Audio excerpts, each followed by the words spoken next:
Hello friends, welcome back to investment की यात्रा। आज हम बात करेंगे जी एंटरटेनमेंट की। इसने क्लोजिंग दी है 158.4 पे। आगे कैसे ट्रेड कर सकता है पूरी बात करेंगे। टारगेट कहाँ होना चाहिए, स्टॉप लॉस कहाँ होना चाहिए, इसमें क्या क्या लेवल बन रहे हैं, कहाँ तक जा सकता है, ठीक है, कहाँ तक नीचे तक जा सकता है, आपका स्टॉप लॉस कहाँ होना चाहिए। अगर आप ऑलरेडी होल्ड कर रहे हैं तो आपको कैसे इसमें डिसीजन लेना है। अगर आप नहीं बाइंग करना चाहते हैं तो आपको कैसे डिसीजन लेना है। अगर आप इसमें सेल करना चाहते हैं तो आपको कैसे डिसीजन लेना है। तो पूरा आपको ओवरव्यू मिलेगा, ठीक है। तो मैं आपको पूरा एनालिसिस करके दूंगा। बट इसमें अगर आपके पास ऑलरेडी क्वांटिटी इसमें बहुत है तो आपके लिए वीडियो अच्छी होने वाली है, क्योंकि आपको एक गाइडेंस इसमें ज़रूर मिल जाएगी कि किस लेवल से रिवर्स हो सकता है, किस लेवल के ऊपर तेज होगा। तो वो देखने वाली बात इसमें शेयर में है, इस एनालिसिस में होगी, जो कि मुझे दिख रही है।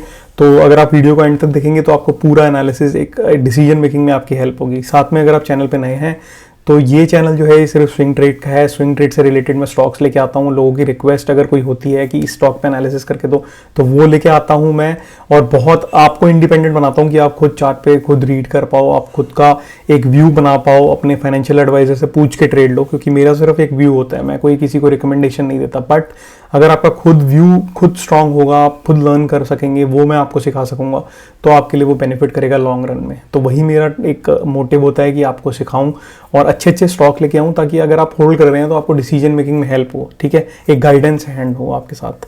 तो चलिए फिर शुरू करते हैं जील का एनालिसिस। बट आप चैनल को सब्सक्राइब कर दें और बेल आइकन पर प्रेस कर दें ताकि आगे की सारी वीडियोस आपको मिलती रहें, ठीक है। साथ में टेलीग्राम चैनल है, वहाँ पे भी फॉलो कर सकते हैं आप। इन्वेस्टमेंट की यात्रा लाइव मार्केट में, वहाँ पे भी मैं अपडेट्स डालता रहता हूँ। इसने क्लोजिंग दिया है 158.4 पे। वीकली के चार्ट पे इसका एनालिसिस कर रहे हैं हम। तो सबसे पहले हम क्या करेंगे, इसका एक सपोर्ट मार्क करेंगे। सपोर्ट कहाँ पे है और उसका इंपॉर्टेंस क्या है वो बात करने की अभी बात है। और आपका स्टॉप लॉस कहाँ होना चाहिए उस पर बात करेंगे अभी हम, ठीक है। तो जैसे कि आप देख रहे हैं मैंने एक ट्रेंड लाइन बनाई है। ट्रेंड लाइन आपको दिख रही है 130 के लेवल पे मैंने बनाई है, राइट। तो यहाँ आप देखेंगे तो ये 2007 से हम देख रहे हैं, वीकली का चार्ट है। तो 2007 से यहाँ पे इसने रेजिस्टेंस ली, यहाँ रेजिस्टेंस ली, यहाँ रेजिस्टेंस ली, ठीक है। तो ये इसका एक रेजिस्टेंस जोन चल रहा था। यहाँ रेजिस्टेंस, उसके बाद यहाँ रेजिस्टेंस, यहाँ रेजिस्टेंस, यहाँ रेजिस्टेंस, यहाँ सपोर्ट लिया, ठीक है। तो एक मेजर लेवल है, यहाँ सपोर्ट लिया, यहाँ सपोर्ट लिया। तो एक मेजर लेवल है इसका 130 का। 130 का जो लेवल है इसका एक मेजर लेवल आप कह सकते हो, जो कि एक फाइनल सपोर्ट के तौर पे काम करेगा। फाइनल सपोर्ट मतलब एकदम फाइनल सपोर्ट, और वो भी मार्च का लेवल है। मार्च के लेवल दे रहा हूँ तो फाइनल सपोर्ट के तौर पे लेवल्स काम करेंगे। आप देख सकते हैं पूरा एक सपोर्ट और रेजिस्टेंस का खेल चल रहा है 130 के लेवल पे, ठीक है। अभी इसने क्लोजिंग दी है जैसे कि आप देख रहे हैं 158 के आसपास। तो ये क्या कर सकता है, तो सबसे पहले हमें देखना पड़ेगा इसमें रेजिस्टेंस कहाँ पे थी, किस वजह से स्टॉक नीचे की तरफ आ रहा है। तो उसके लिए हमें क्या करना पड़ेगा, एक हॉरिजॉन्टल लाइन और लगानी पड़ेगी और देखना पड़ेगा कि किस लेवल के ऊपर ये वापस अगर जाएगा तो एक सस्टेन कर पाएगा। तो जहाँ तक मैं देख पा रहा हूँ मुझे लग रहा है कि 216 के 217 के ऊपर, यानी कि इस सपोर्ट, ये सपोर्ट और यहाँ पे जो रेसिस्टेंस इसने फेस की है, ये रेसिस्टेंस, ये सपोर्ट, उसके बाद यहाँ से रेसिस्टेंस, ठीक है। तो अगर इसके ऊपर ट्रेड करता है 216 के ऊपर, ठीक है, तो इसमें एक मूव अप मूव आ सकता है, अप मूव, ठीक है। बट वो है 216 के ऊपर, क्योंकि ये जो लेवल है, ये जहाँ से इसने ब्रेक डाउन दिया है, ये यहाँ पे एक तो गैप डाउन खोल के नीचे की तरफ आया है, और साथ में नीचे के जो लेवल है 129 के, वो भी बहुत एक लेवल बहुत बन चुके हैं जो 129 के लेवल आ सकते हैं इसमें। तो इसका अगर इसको सस्टेन करना था, इसको सपोर्ट करना था, तो इसको 165 के ऊपर ही रहना चाहिए था। क्योंकि 165 पे आप यहाँ देखोगे इस लेवल पे एक बार मैं ब्लैक से मार्क कर देता हूँ, ब्लू से, इस लेवल के ऊपर 165 के ऊपर, तो यहाँ पे इसको एक सपोर्ट मिल रहा था। यहाँ पे भी रेजिस्टेंस थी, देखो ये वाले लेवल पे, ठीक है, यहाँ पे सपोर्ट था।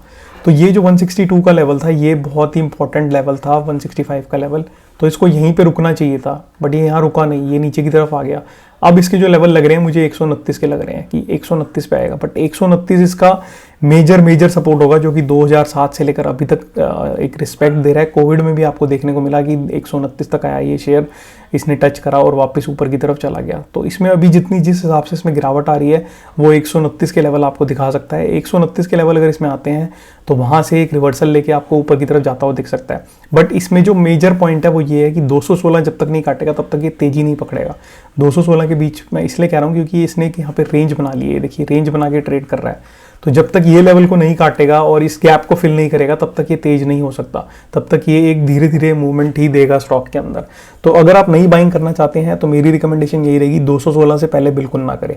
चाहे आपको 129 पे भी मिल रहा है शेयर तब भी आप इसमें यहाँ एक छोटी पोजीशन ऐड कर सकते हैं 120 का एसएल लगा के, ठीक है। 120 का एसएल आप स्टॉप लॉस लगा के इसमें एक छोटी पोजीशन 129 पे रिवर्स होता हुआ 130 पे दिखे तो आप यहाँ पे एक ऐड कर सकते हैं छोटी पोजीशन।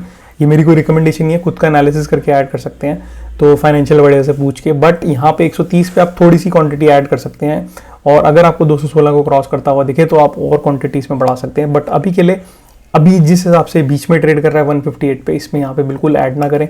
अगर आप ऑलरेडी होल्ड कर रहे हैं तब भी ऐड ना करें, एवरेज ना करें, क्योंकि गिरते हुए शेयर में कभी भी एवरेज नहीं करनी चाहिए। बट गिरते हुए शेयर और कंपनी अगर सही ही हो, ये दो कंडीशन मेट हो और सपोर्ट पे हो वो स्टॉक, मेजर सपोर्ट पे, तो वहाँ पे ऐड करना चाहिए। क्योंकि हमेशा जो एवरेज होती है वो ऊपर बढ़ते हुए शेयर में होती है। अगर आपने कोई 100 रुपये का लिया 120 पे गया, वहाँ आप एवरेज और ऐड करो 200 स्टॉक। फिर आप 150 पे गया, वहाँ आप 200 और ऐड करो। फिर 150 175 पे गया, वहाँ 200 और ऐड करो।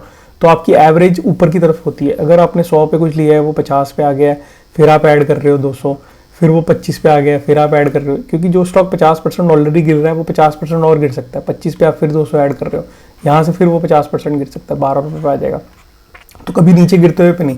बट अगर कोई कंपनी अच्छी है, वो मार्केट की गिरने की वजह से नीचे आई है, मतलब कोई शेयर अच्छा शेयर है वो मार्केट की वजह से नीचे आ गया 50 पे, मार्केट या कोविड जैसी सिचुएशन जिसमें उसका चार्ट में कोई प्रॉब्लम नहीं थी, कंपनी में कोई दिक्कत नहीं थी, वहाँ पे आप सपोर्ट पे ऐड कर सकते हो, अपनी क्वांटिटी बढ़ा सकते हो ताकि जब वो ऊपर जाए, क्योंकि आपको पता होना चाहिए कि वो ऊपर जा सकता है, ठीक है। अगर आप ऐसे गिरते हुए स्टॉक्स में बिल्कुल जो गिर रहे हैं एकदम तेजी से, उनमें अगर ऐसे कंपनी का सस्टेनेबिलिटी भी नहीं है, वहाँ पे अगर ऐड करोगे तो वो नीचे जाता हुआ ही दिखेगा।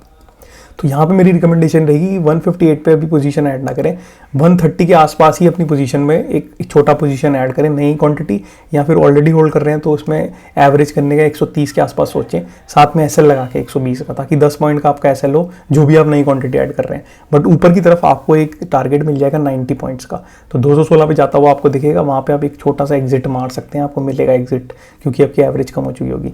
बट अगर 216 के बिल्कुल सेफ ट्रेडर जो चाहते हैं वो 216 के ऊपर ही इसमें ऐड करें। अभी बिल्कुल भी मेरी रिकमेंडेशन नहीं रहेगी जब तक इस रेंज में ट्रेड कर रहा है। और इसमें बहुत ही ज़्यादा बड़े लेवल का एक गिरावट देखने को मिल रही है, तो इसमें मैं ज़्यादा कुछ नहीं बोलूँगा इस शेयर में। बट आपको बस यही कह सकता हूँ कि स्टॉक को चार्ट पे देख के ही अपना एवरेज और अपने ट्रेड्स मार्क करें, क्योंकि अगर बिना मार्क करे आप करोगे तो बहुत ज़्यादा रिस्क हो सकता है वहाँ पे। यहाँ पे आप देखोगे तो ये एक ट्रेंड लाइन मैंने ड्रॉ की है, यहाँ पे आपको क्लियरली दिख रहा है कि यहाँ ये रेजिस्टेंस फेस कर रहा था, राइट। लोग यहाँ पे ऐड कर रहे होंगे, बट रेजिस्टेंस है, जब तक क्रॉस नहीं करेगा वो नीचे आएगा। देखो कितना तगड़ा एग्जांपल है इसमें। उसके बाद ये साइडवेज जोन में हो गया, यहाँ पे आपने आइडेंटिफाई करा कि साइडवेज पैटर्न में आ गया स्टॉक, तब चलेगा नहीं। अगर आप ऐड कर दोगे आपकी कैपिटल ब्लॉक हो जाएगी यहाँ पे। तो ये सारी चीज़ें आपको सीखने को मिलती हैं मेरे चैनल पे। ये देखिए ब्लॉक हो गई।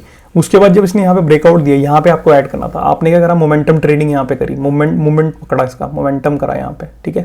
मोमेंटम में आपने ट्रेड लिया, यहाँ पे सीधा आपको यहाँ तक का लेवल दिख गया इसमें, तो कितनी अच्छी रिटर्न मिली। 200 पे ब्रेकआउट दिया, 210 पे 360 तक गया, ठीक है। तो ये आपने मोमेंटम पकड़ा। उसके बाद यहाँ पे आया, यहाँ पे एक ट्रेंड लाइन लगाएंगे तो ब्रेकआउट दिया इसने, फिर यहाँ पे ब्रेकआउट दिया, यहाँ से फिर एक मूव आया इसमें, फिर साइडवेज होके इसने नीचे ब्रेक डाउन कर दिया।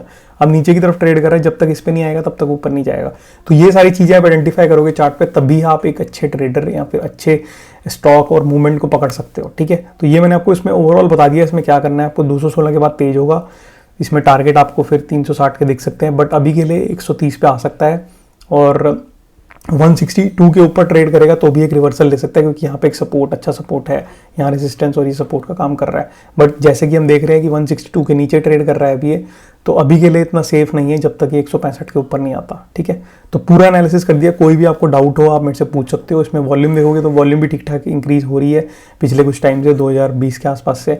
साथ में इसमें RSI जो है वो नीचे की तरफ ट्रेड कर रहा है, तो वो भी ओवरसोल्ड जोन में है, तो यहाँ पे बाइंग आपको देखने को मिल सकती है आसपास रेंज में। बट जब तक आपके लेवल ना आए तब तक इसमें ऐड ना करें। तो ये मेरी रिकमेंडेशन रहेगी, अपना खुद का एनालिसिस करें तभी ट्रेड लें। अब चलते हैं इसकी फाइनेंशियल स्टेटमेंट देखने। तो फाइनेंशियल स्टेटमेंट देख लेते हैं। यहाँ पे आप देखोगे तो ये 15,200 करोड़ की कंपनी है, तो ठीक ठाक कंपनी है एक। उसके बाद अगर मैं इसके इन्वेस्टर्स की बात करूँ तो इन्वेस्टर्स में आपको देखने को क्लियरली दिख रहा है कि यहाँ पे प्रोमोटर्स की होल्डिंग जो है वो 4% की है, उसमें FIS की होल्डिंग जो है वो 36% से 28% हो गई है, 8% इन्होंने निकाल दिया है शेयर को, ठीक है, माइनस कर दिया है। उसके बाद अगर DIs की बात करूँ तो 38% से 43% हो गई है, तो इन्होंने 5% यहाँ पे ऐड किया है DIs ने। उसके बाद गवर्नमेंट की होल्डिंग तो सेम है 0.5, पब्लिक की होल्डिंग देखूँ तो 21 से 24 पे आ गई है, तो पब्लिक ने भी 4% 3% ऐड किया है। तो 8% जो FIs ने निकाला, 5% DIs ने लिया, 3% पब्लिक ने इंक्रीज करा पिछले एक साल के अंदर। तो ये इसका इन्वेस्टर होल्डिंग हमने देख ली। PNL की बात करें तो PNL में आपको क्लियरली चीज़ देखने को मिल रही है कि यहाँ पे मार्च 2021 में 1600 करोड़ का प्रॉफिट था, फिर 1770 करोड़ का हुआ, 1100 करोड़ का, अब प्रॉफिट कम। तो प्रॉफिट नीचे की तरफ डिक्लाइन हो रहा है पिछले 4 साल के अंदर, जो हमें देखने को मिल रहा है। नेट प्रॉफिट की बात करें तो देखो यहाँ पे भी डिक्लाइन हो रहा है, 700 था, फिर 900 करोड़ हुआ, 48 करोड़, अब -68 करोड़। वही चीज़ आपको चार्ट पे देखने को मिल रही है जो मैंने आपको दिखाई यहाँ पे, कि इतना स्टॉक स्ट्रॉन्ग नहीं है। जब तक ये 216 के लेवल ऊपर क्रॉस नहीं करेगा और एक सस्टेन नहीं करेगा, तब तक इसमें ऊपर की चाल आप नहीं देख सकते। और अभी इसमें नीचे का जो मुझे लग रहा है 129 के लेवल आते हुए दिख रहे हैं सुन। तो ये इसका पूरा एक एनालिसिस था। होप सो आपको अच्छा लगा। अच्छा लगा तो वीडियो को लाइक कर दो, लाइक करोगे तो और लोगों तक पहुंचेगी, उनको भी फायदा होगा। साथ में चैनल को सब्सक्राइब कर लो, सब्सक्राइब करोगे तो आगे की वीडियोस आपको मिलती रहेंगी। टेलीग्राम पे फॉलो कर लो ताकि अपडेट आप कनेक्टेड रहो मार्केट के साथ, जो भी मैं अपडेट शेयर करता हूँ। Thank you for your time and watching this video. मैं मिलता हूँ नेक्स्ट वीडियो में, तब तक के लिए सेफली ट्रेड करें। Thank you friends, take care, bye.